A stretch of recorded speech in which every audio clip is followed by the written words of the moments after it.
આ જે કંઈક બધી સેવાઓ આપણે કરીએ છીએ એની પાછળ એક વસ્તુ એવું હોય છે કે ભગવાનમાં વિશ્વાસ રાખવાનો. જો આપણે ભગવાનમાં વિશ્વાસ રાખીએ તો એ ફળ આપણને મળે છે.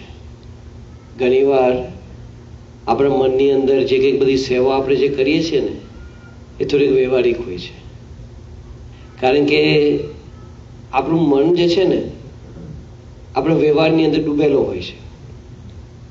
એટલે ગમે તેવું આપણે સેવા કરીએ ને એની અંદર આપણે વ્યવહારિક બુદ્ધિ થઈ જાય છે. વ્યવહારિક બુદ્ધિ એટલે શું? ગાંધીજી એકવાર એક ભાઈ એમની પાસે આવ્યા હતા અને એમને બધી વાત કરી અને બડાપો કાઢ્યો. ભારત દેશ છે ને, ભારત દેશ એ સમાજ સેવાનો દેશ છે. સરકાર છે એ ચલાવે છે, પણ સમાજ પણ એટલા છે.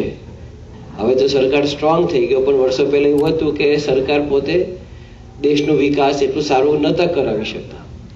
એટલે જુદા જુદા વ્યક્તિઓ, મોટી હસ્તીઓ હોય, સમાજો હોય, સ્કૂલો બનાવે, મંદિરો બનાવે, જે કંઈક બધું હોસ્પિટલો બનાવે, જે કંઈક સમાજની જે જરૂર હોય એ સંસ્થા થ્રુ બધું થતું હતું. એટલે એક ભાઈ આવ્યા હતા અને એમને કીધું કે આ મને અન્યાય થયો છે. અન્યાય એટલે કે શું થયું? શું? એ કે જો અહીંયા મારા વિસ્તારની અંદર કોઈ પણ પ્રકારનું શિક્ષણની કંઈક સારી વ્યવસ્થા ન હતી, એટલે આવી રીતે અમે નક્કી કર્યું કે અહીંયા શિક્ષણ માટે સારામાં સારી શાળા થાય, એની અંદર વિદ્યાર્થીઓ ભણી શકે, સારામાં સારું આવી રીતે લોકો પ્રગતિ થાય, એની માટે મેં માણસો ભેગા કર્યા, એની માટે મેં બધાને પ્રેરણા આપી. એવું દાન પણ આવ્યું. પરમિશન લેવાનું તો એની અંદર પણ મેં દાખલો કર્યો. સાથે સાથે બાંધકામ જે કરવાનું તે સારામાં સારા ભાવમાં સારું બાંધકામ થાય, આપણી બધી વ્યવસ્થા થાય, એની માટે મેં બધું જ આવી રીતે પ્રયત્ન પણ કર્યો. સ્કૂલ આખી તૈયાર પણ થઈ ગઈ. પછી જે વિદ્યાર્થીઓ જે લાવવાના હતા એને પણ આવી રીતે કઈ રીતે લાવવા, ક્યાંથી લાવવા, એને ઇન્ટરવ્યૂ લેવાના, એ બધું આવી રીતે મેં માર્ગદર્શન આપી અને આખું એ તંત્ર ચલાવ્યું.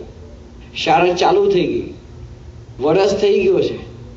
આજે જ મને ટ્રસ્ટી બોર્ડે કીધું કે હવે તમારે હવે આ ટ્રસ્ટી બોર્ડમાં રહેવાનું નથી. એક તો ગાંધીજી પૂછ્યું કે તમે કહેવાનો અર્થ શું છે? તમારે શું કહેવા માંગો છો તમે?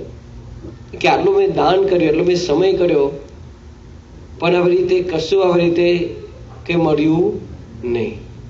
તો તે વખતે ગાંધીજી એમને વાત કરી કે તમે દાન ના કર્યું, તમે વ્યવહાર કર્યો. કેમ?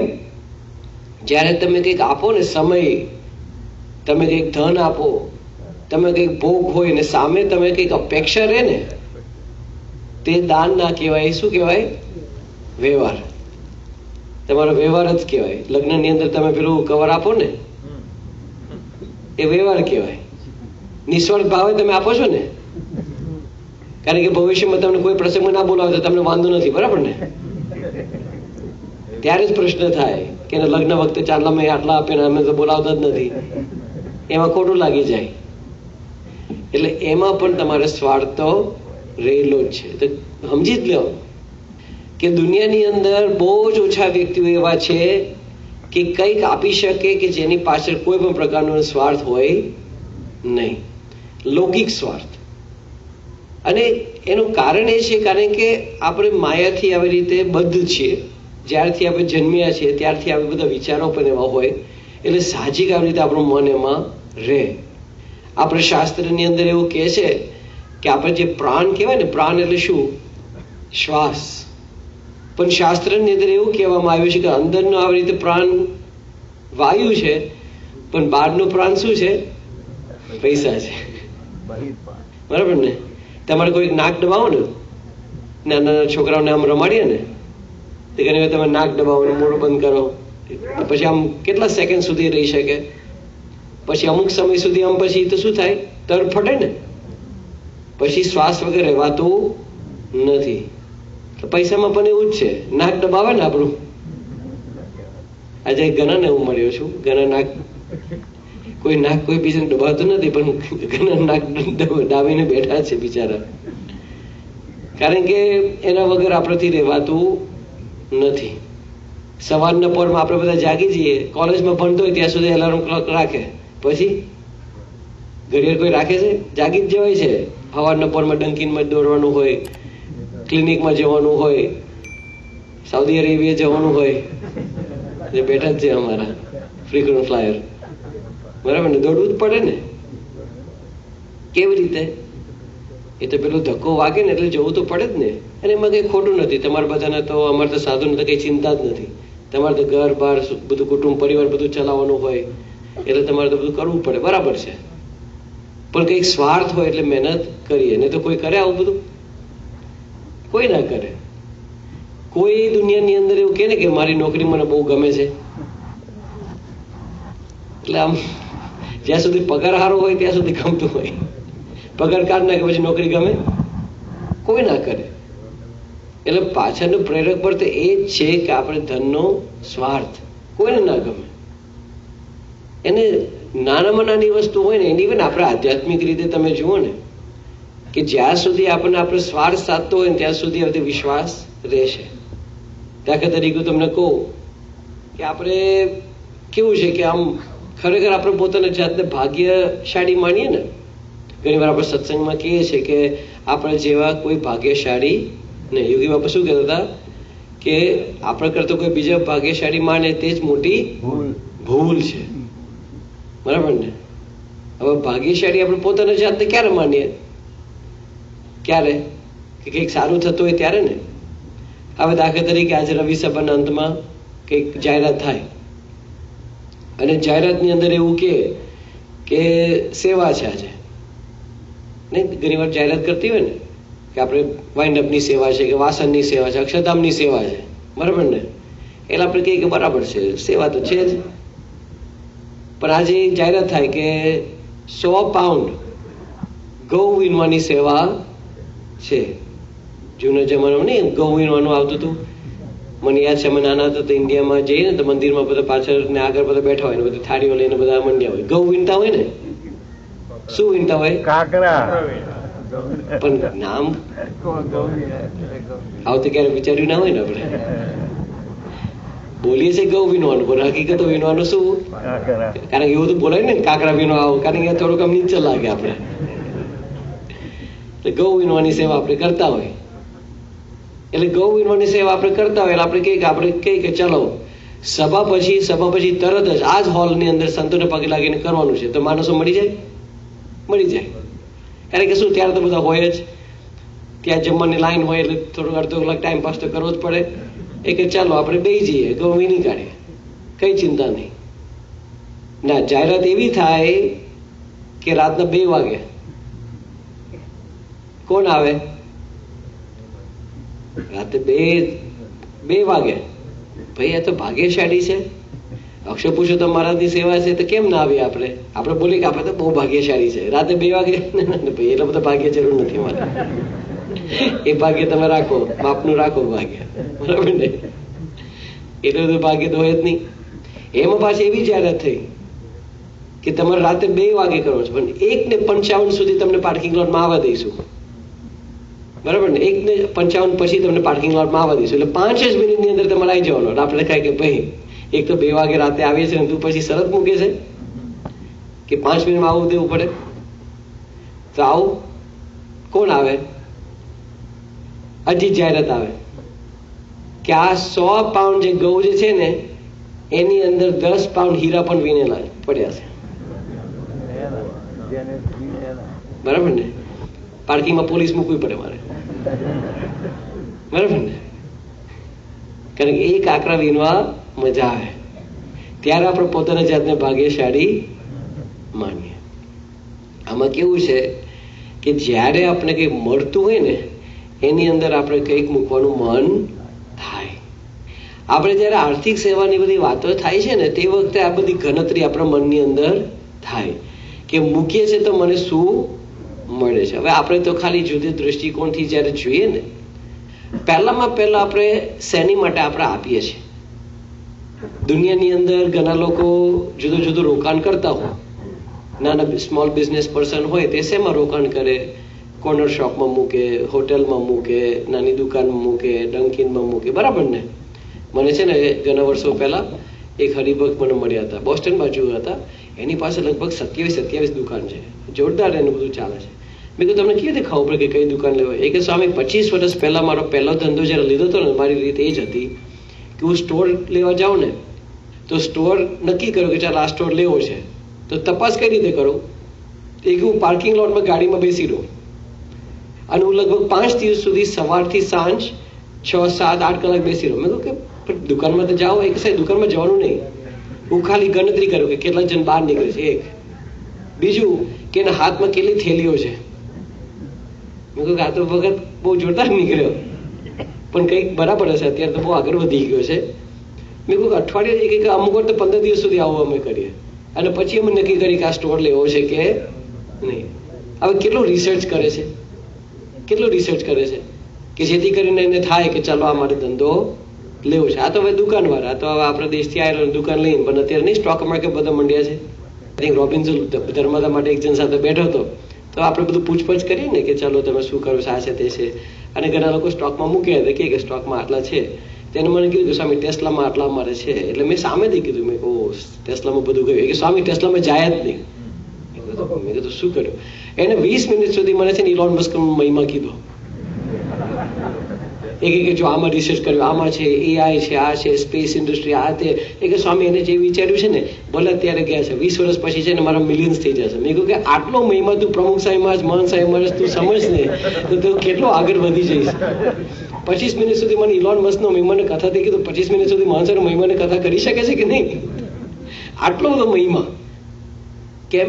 એ કે મારા પૈસા મેં નાખે ને મેં રિસર્ચ કર્યું છે કે આના વિચારધારા કેવી છે. એટલે જો લોકોને કેવું હોય છે કે એને રોકાણ કરવું હોય છે, પણ શેમાં?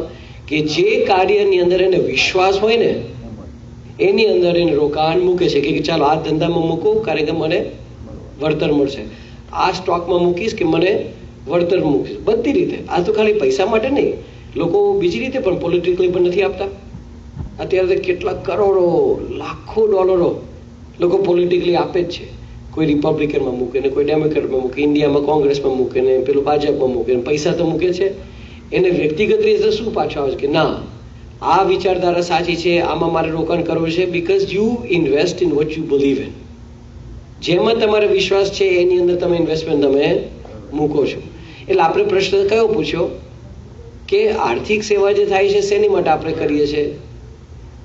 કે આપણે જેનામાં વિશ્વાસ છે ને એ કાર્યની અંદર આપણે રોકાણ કરીએ છીએ. એ પહેલામાં પહેલું આપણે દ્રઢ કરી દેવું જોઈએ. આપણા મંદિરો દ્વારા કેટલા હજારો લાખો આવી તો ભક્તોને સુખ શાંતિનો અનુભવ થાય છે.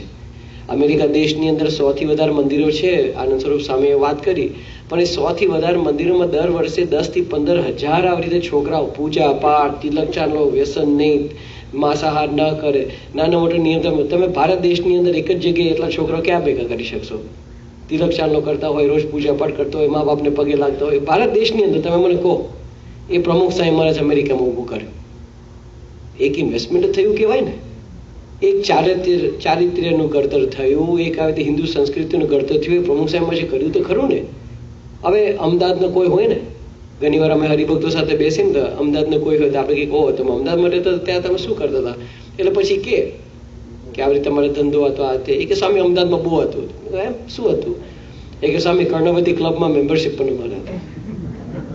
મેં કહ્યું બહુ મોટા. આમ એ તો બધું વટવર. અને બીજું કયું છે ત્યાં?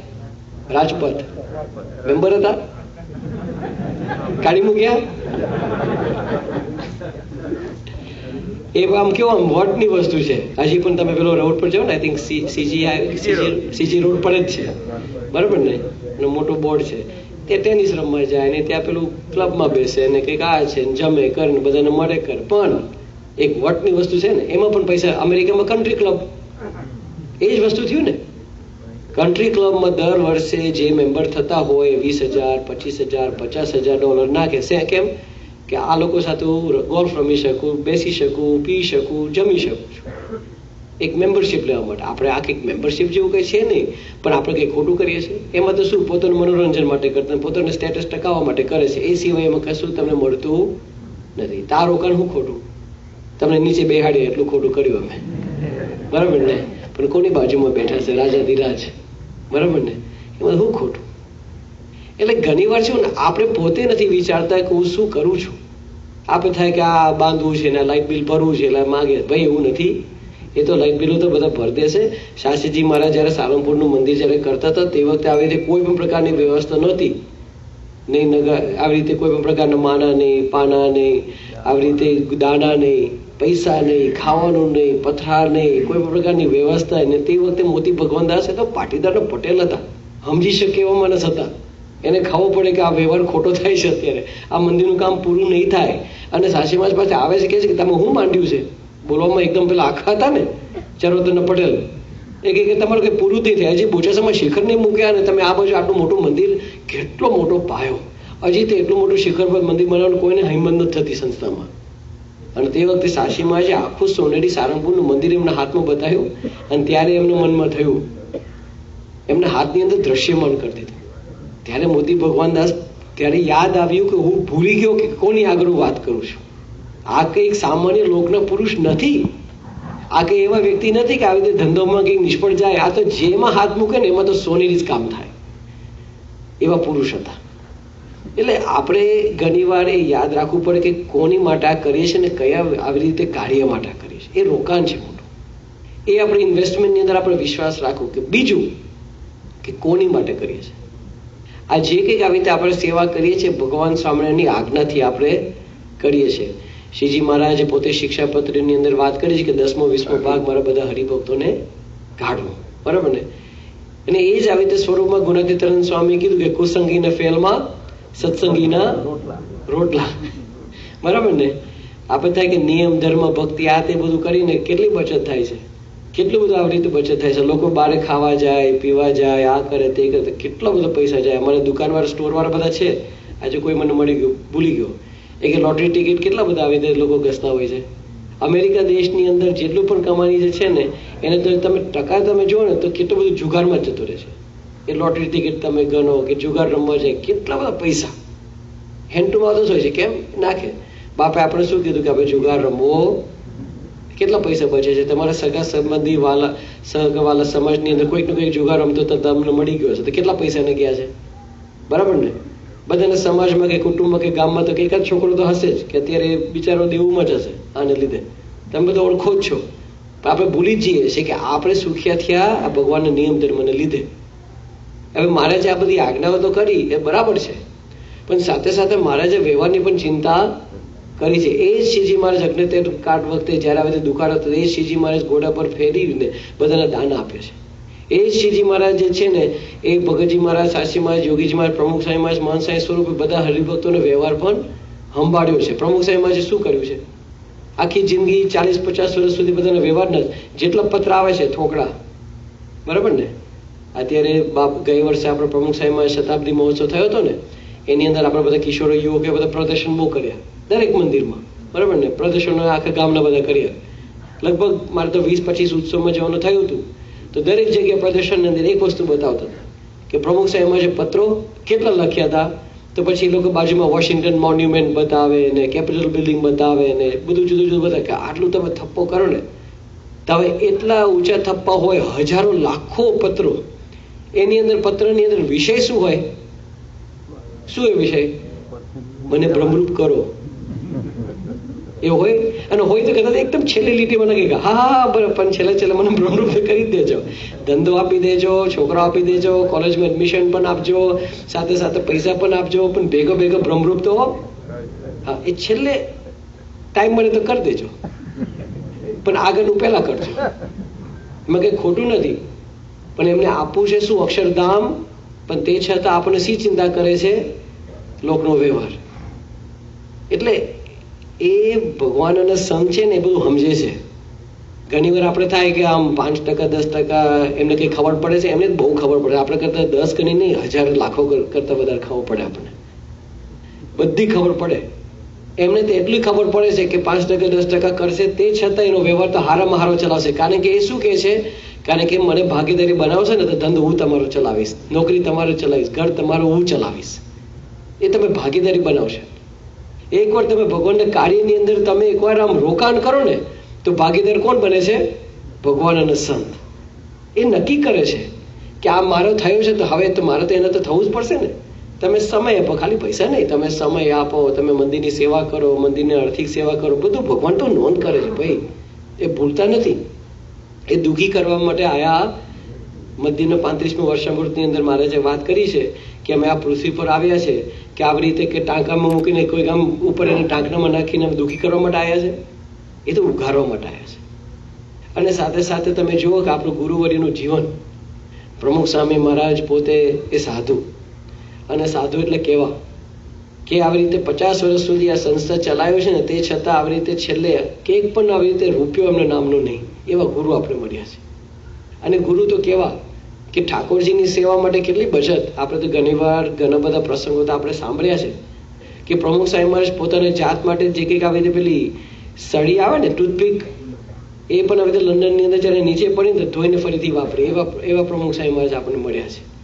આપણે સદગુરુ સંતો તમે જુઓ, ડૉક્ટર સ્વામીનું જીવન કેવું આમ જબરજસ્ત આવી રીતે મહત્વવાળું સંસ્થા માટે. મને યાદ છે કે 2015માં જ્યારે આવ્યા હતા તો તે વખતે એમને રોજ પેલી દવાના ટીપા લેવા પડતા હતા, કારણ એમને આંખમાં પેલું એક આંખમાં તો લગભગ 90% જોવાનું બંધ થઈ ગયું છે અને બીજા આંખમાં 50% જતું રહ્યું છે. એટલે એમને જોવાનું બધી તકલીફ હોય એટલે આંખમાં ટીપા નાખવા પડે. તો રોજ ટીપા લે ને તો ટીશ્યુનો નાનો ટુકડો લઈને આમ લૂછી નાખે. હવે મારે જેવું હોય ને એ તો પેલો ક્લિનેક્સના બોક્સમાં આખું લઈને લૂછીને ફેંકી દેવાનું. આપણે હજી પણ કરીએ છીએ એવું. પણ ડૉક્ટર સાહેબને નાના નાની કાપડીઓ હતી, 1 ઇંચ પર 1 ઇંચની ટીશ્યુ. મેં કહ્યું આ વળી ક્યાંથી લઈ આવે, કઈ દુકાનમાંથી આવું મળે છે? 1 ઇંચ પર 1 ઇંચનું ટીશ્યુ ક્યાં મળે? તો પછી સેવકે કીધું કે ના એ કે છોડતા જ નથી. મેં કહ્યું શું થયું? એ કે આ બધા ભગવા કલરના ટીશ્યુ આવે ને તો એક છોકરાને બેહાડે અને કાપીને 1 ઇંચ પર 1 ઇંચના નાના ટુકડા બનાવે. મેં કહ્યું પણ શું જરૂર છે? એ કે આટલું લૂછા માટે બીજું તો બગડે છે ને, એ કે કાપીને તૈયાર રાખો. તો એક છોકરો સાઈડમાં બેઠો કાપ્યા કરે અને અઠવાડિયું સુધી ચાલે. હવે કેટલું બધું મહત્વ. હવે કોઈ ડૉક્ટર સામે કોઈને કહે કે મારી માટે ટીશ્યુ લઈ આપો, બરાબર ને, તો તમે ના પાડવાનો છો? અતુલભાઈ તમે કહો કે ના, તમે કાપીને 1 ઇંચ બાય 1 તમારે કેટલી જરૂર છે? એક જ આવી રીતે આંસુ લૂછવા માટે તમારે આટલું જરૂર છે ને? આપણે કહીએ કે સ્વામી તમારે જેટલું વાપરે તમે વાપરો. આપણે તો બિંદાસ, આટલા મોટા સંત હોય તો એમની સેવા થતી આપણે કંઈક ના પાડીએ છીએ. પણ એમના મનમાં કેવું છે કે આ તો હરિભક્તોએ જે સેવા કરી છે, ઠાકોરજીને અર્પણ કર્યું છે, એમાં બગાડ થવા જેવો કોને આપીએ છે? આવા મહાન પુરુષો આવી રીતે આપણી ચિંતા કરે છે કે હરિભક્તો સેવા કરે છે તો એનો બગાડ ના થવો જોઈએ. આ નાનું મોટું ઘણીવાર મંદિરમાં કંઈ ભૂલ થઈ જાય, કંઈ ખાવાનું વધે, આ છે તે છે, તો બરાબર સ્વાભાવિક છે, વ્યવહારિક છે. પણ જાણીને કોઈ એવું કરતું નથી. એવી સંસ્થાની અંદર આપણે છીએ કે ભગવાન અને સંત ને એવા સત્પુરુષને એમના મોટેરા સંતો અને હરિભક્તો એવી ચિંતા કરે છે કે આ લોકો આવી રીતે આટલું બધું કરે છે તેનું બગાડ થવા દેવું નહીં. એટલી બધી ચિંતા કરે છે. પ્રમુખ સાહેબ મહારાજ, યોગીજી મહારાજ બધાના જીવનની અંદર તમે જુઓ, મને યાદ છે જીવન ચિત્રની અંદર પેલો પ્રસંગ આવે છે કે પ્રમુખ સાહેબ મહારાજ પહેલી વાર જ્યારે ગાદી પર બેસે છે અને પહેલી વાર મુંબઈ આવે છે, તો મુંબઈ જ્યારે આવે છે ને તો તે વખતે મુંબઈના હરિભક્તો એકદમ ઉત્સાહમાં હતા અને લોકો તે વખતે આમ પેલું એકદમ બળમાં આવી ગયા હતા કે ચલો પ્રમુખ સામે આવે છે ને તો ટ્રેન સ્ટેશન બધા ભેગા થયા. તો ટ્રેન સ્ટેશન બધા ભેગા થયા તો ત્યાં તો શું ફિક્સ્ડ હોય ને કે પેલા ફર્સ્ટ ક્લાસના ડબ્બા એવું ભરે છે, સેકન્ડ ક્લાસના ડબ્બા એવું ભરે, થર્ડ ક્લાસના ડબ્બા એવું ભરે, એટલે એવી રીતે ફિક્સ્ડ જ હોય. તમને ખબર જ હોય કે કયો ડબ્બો અને મુંબઈનો હોય ને ખબર જ હોય બધું. તો બધા ભેગા થઈ ગયા હતા. જ્યાં ફર્સ્ટ ક્લાસનો ડબ્બો હોય ને ત્યાં બધા ભેગા થઈ ગયા હતા. કારણ છેલ્લે યોગી બાપાની તબિયત એવી હતી, ચાલી નથી શકતા, એટલે હરિભક્તિ એમને ફર્સ્ટ ક્લાસમાં બેસાડતા હતા. એટલે બધાને મનમાં એવું હતું કે યોગી બાપા એવી રીતે ફર્સ્ટ ક્લાસના ડબ્બામાં આવ્યા છે. તો એ જગ્યા બધા ઊભા હતા. તો ટ્રેન આવી અને બધા ઉતરતા હતા કે બાપા ક્યાં ગયા, કે પ્રમુખ સામે દેખાય નહીં. તો ટ્રેનનું પ્લેટફોર્મ તો દૂરથી આવી રીતે ચાલતા પ્રમુખ સાહેબ જોયા. પછી બધા દોડીને ત્યાં ગયા તો ખબર પડી કે પ્રમુખ સાહેબ જ પહેલી વાર જ્યારે આવ્યા તે થર્ડ ક્લાસના ડબ્બાની અંદર પોતે આવ્યા. પહેલા દિવસથી આવી રીતે એમના મનની અંદર એવું ક્લિયર હતું કે આ જે સંસ્થા જે છે, શાસ્ત્રીજી મહારાજ ને યોગીજી મહારાજની સંસ્થા જે છે એ આવી રીતે જે કાર્ય છે ધર્મના કાર્ય માટે છે, એની અંદર મારા તરફથી કોઈ પણ પ્રકારનો બગાડ થાય નહીં. એટલે પછી તમે એટલું તો વિચારો કે કયા પુરુષને આપણે આપીએ છીએ, એ આપણે હિત માટે ને ભગવાનના કાર્ય માટે આ બધું કરે છે. એમને કોઈ આવી રીતે વ્યક્તિગત આમાં સ્વાર્થ નથી. એમ શું મળવાનું છે? આ બધા વસ્તુઓ છે ને આપણે જયારે દાન કરીએ ત્યારે આપણે વિચારવું છે. ને તો શું પહેલું બેસી જાય, જો મેં આપ્યા, મેં આમ કર્યું, પેલું પ્રસંગ મેં કીધું ને ગાંધીજીનો પ્રસંગ, મેં આટલું આપ્યું તો મને શું મળ્યું? ભાઈ આ મળ્યું, આ પુરુષ આપણે મળ્યા, આ સંસ્થા આપણે મળી, આ કાર્ય આપણે મળ્યું. આ જો વિચારો આપણે સ્પષ્ટ ના હોય ને તો આ દાન ના રહે, શું થાય? વ્યવહાર થઈ જાય. અને વ્યવહારની અંદર તમને અંતરમાં શાંતિ મળે નહીં, ના જ મળે તમને. એટલે આપણે જ્યારે પણ આપણે સેવા કરીએ છીએ ને તે વખતે આ બધી વસ્તુ કે પહેલામાં પહેલું કયા કાર્યની અંદર આપણે આપીએ છીએ. એક રોકાણ છે, એક ઇન્વેસ્ટમેન્ટ છે. આ કાર્યની અંદર વિશ્વાસ રાખવાનો. બીજું કે આપણે કોને આપીએ છીએ, અને ત્રીજું કે આમાંથી શું ફળ મને મળશે. આજે સચિનભાઈએ પ્રવક્તા તરીકે બધી વાત કરી, સરસ બધી વાત કરી કે આ આખું મોટું અક્ષરધામ જે તૈયાર થઈ ગયું, બરાબર ને. પણ સ્વામીએ પછી છેલ્લે શું કીધું, ઘણા બધા મહિનો નીકળી ગયા. સ્વામી લગભગ નડિયાદમાં હતા, અને નડિયાદ સુધી એટલે ડિસેમ્બર સુધી સ્વામી રોજ જયારે આવે તેમને આશીર્વાદ આપે ત્યારે રોજ જય બોલતા હતા અક્ષરધામ મહોત્સવની. એટલે સંતોએ 2-3 વાર કીધું કે બાપા પૂરો થઈ ગયો ઉત્સવ, હવે આગળ વધો. પછી કીધું કે સ્વામી તમે સુરત માટે બોલો છો? કે સ્વામી ના, કે સ્વામી અક્ષરધામની જે બોલીએ છીએ આપણે. પછી નડિયાદની અંદર સ્વામી સુતા હતા તે વખતે સંતોએ પૂછ્યું કે બાપા તમે આ રોજ જે બોલો છો અક્ષરધામ મહોત્સવ તો પતી ગયો, સુરત માટે તમારે બોલો તો બોલો સુરત અક્ષરધામ મહોત્સવની છે. કે સ્વામી કે ના. તો સંતોએ પૂછ્યું કે બાપા કેમ બોલો છો? આ નડિયાદમાં પ્રસંગ બન્યો. સ્વામી કે હજી તો અંદર અક્ષરધામ બાકી છે ને. જેમ પ્રમુખ સ્વામી મહારાજ એમને પ્રસંગ કીધો હતો કે સ્વામીએ કીધું હતું દિલ્હી અક્ષરધામ પછી પ્રમુખ સ્વામી મહારાજ સુબ્રમણ્યમ સાહેબ તે વખતે મને સૌભાગ્ય હતા કે તે વખતે રૂમમાં હાજર હતો અને બાપાનો મુખ્ય એ પ્રસંગ આપણે સાંભળવા મળ્યો હતો કે સુબ્રમણ્યમ સાહેબ બહુ જ સાજી બાપાને પૂછ્યું કે what is your next project, અને એને ઉત્સાહ હતો કે બાપા મને કહે કે શું નેક્સ્ટ છે. તે વખતે સ્વામી એટલા અલમસ્તથી, એટલા સાહજિક કે સ્વામીએ કીધું કે આ તો વચ્ચે વચ્ચે થયા કરે, અમારે તો ભગવાનનું ભજન કરવું ને કરાવો.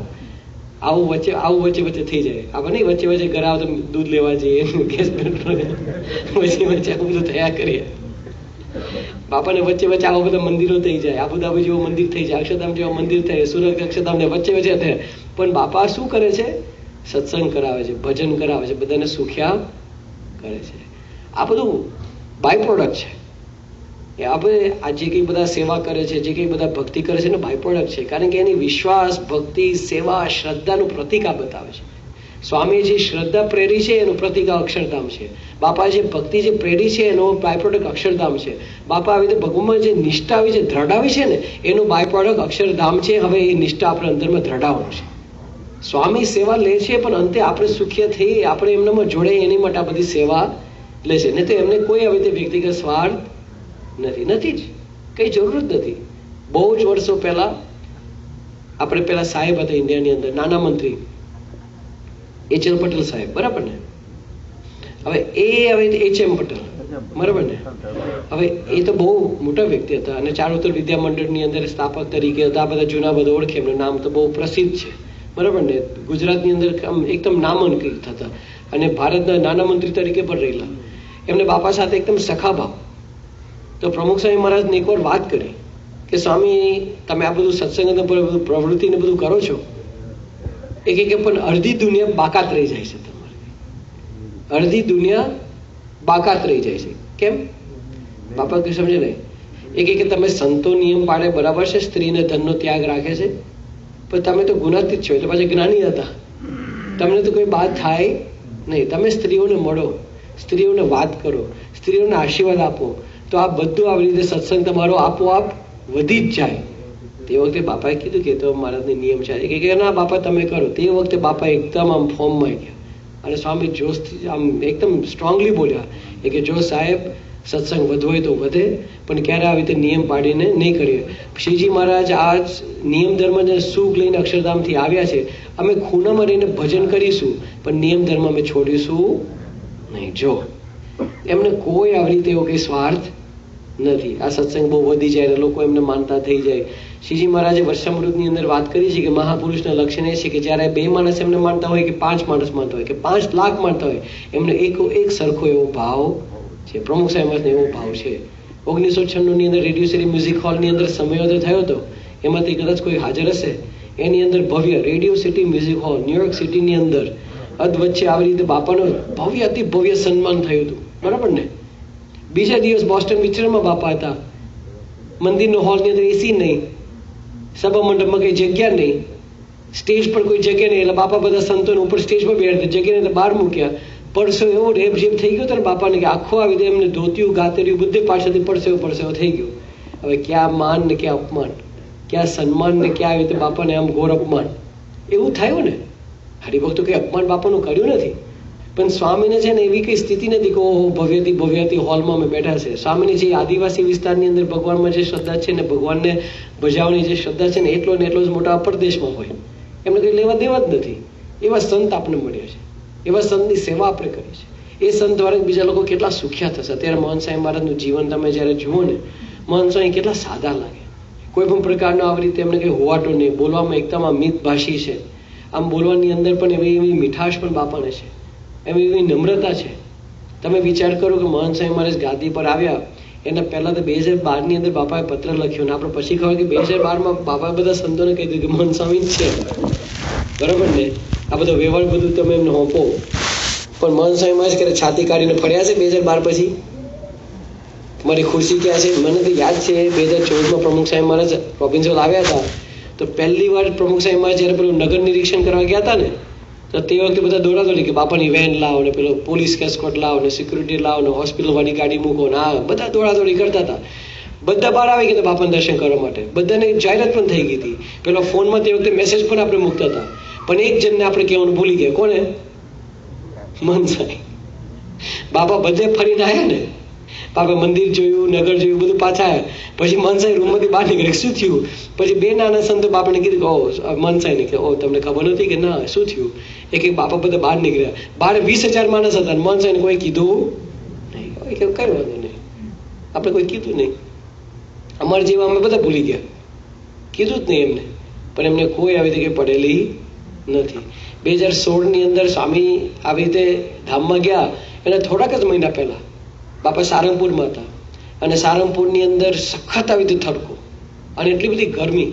પણ તે વખતે જે પેલો બેલ વાગતો હતો ને બાપાના દર્શન માટે, તો બેલ વાગતા લગભગ 11:30 થયા, અને ઉનાળાની ગરમી અને ધગધગતો તાપ, અને એની અંદર બાપાના દર્શન કરવા માટે કાચની કેબિન હોય, અને કાચની કેબિનની આજુબાજુ 3-4 ઝાડ હતા. એટલે જે વહેલા આવે ને એ ઝાડની નીચે ગોઠવાઈ જાય છાયડામાં, અને આપણે મોડા પહોંચીએ તો તાપમાં બેસવાનું. હવે તે વખતે સદગુરુ સંતો એ બધા જમવા ગયા હોય, એટલે જમીને મહંત સ્વામી આવ્યા ત્યાં સુધીમાં તો બધી જગ્યા બધી પેક થઈ ગઈ. હવે વિચાર, આ તો મહંત સ્વામી છે, બરાબર ને. તો તે વખતે બધા જોયું કે મહંત સ્વામી તો ક્યાં બેસાડવા એમને પ્રશ્ન, કારણ કે બધા ખીચોખીચ બેસી ગયા છે. એમાં આ બધા બેઠા છે ને એને કરતા ડબલ આમ ટાઈટ બધા બેસી ગયા હતા, કારણ કે આમ સારા દર્શન કરે તો બહુ જ ઓછી જગ્યા હતી કે જ્યાં બાપાના દર્શન કરી શકીએ. તો પછી એક બિચારા સંત ખુરશી લઈ આવ્યા, અને ખુરશી લઈને બધા પર ચાલતા ખૂંદતા જાય, અને 2-3 સંત આગા પાછા થયા, અને 2-3 સંતોની પાસે ખુરશી નાખી દીધી એ પાછા તાપમાં. આમ પછી મહંત સ્વામી આવે ને, મહંત સ્વામી આમ આવે ને તો બધા સંતો આમ બિચારા જગ્યા કરે, પણ આમ જગ્યા કરવાની જગ્યા ના હોય. ઘણી વાર એ પેલું નીચે ઊભું કરીને પગ આમ થોડુંક સંકોચી નાખે, તો સ્વામી આમ ચાલે ને ઘણી વાર કોઈ બીજા પર પગ મૂકે, એને નીચે પર પગ મૂકાઈ જાય. એવી રીતે આમ ખૂંદતા આવી રીતે ચાલી અંદર આવે, એમાં બેસે પ્રગટ બ્રહ્મ સ્વરૂપ, બરાબર ને. 4 જ મહિના પછી એમને ગાદી પર બેસાડવાના છે. એમને ખ્યાલ જ છે બધું. મોટેરા સંતો બધાને ખ્યાલ છે, પણ એમને શું કીધું હતું? તમારે કોઈને વાત કરવાની નહીં, કોઈને કહેવાનું નહીં, કારણ કે એમને તો એવું કંઈ હતું નહીં કે કોઈ મને ઓળખે કરે. આ તો મહાપુરુષના લક્ષણ છે બધા. હવે આ બધા પુરુષોનો મહિમા જ્યારે આપણે સમજીએ ને, ત્યારે આપણે એવું થાય કે હું જે કરું છું એના કરતાં વધુ કરી શકું. હું આવી રીતે આપણે પ્રાર્થના કરી કે આપણે જે કરીએ છીએ ઓછું છે. આપણે પ્રાર્થના કરીએ કે તમે મારામાં એવી શક્તિ કરો કે તમારી સેવા વિશેષ મને થાય, કારણ કે આવા પુરુષો દુનિયાની અંદર આપણે ક્યારે મળે નહીં. એની માટે આપણે શું કરવાનું?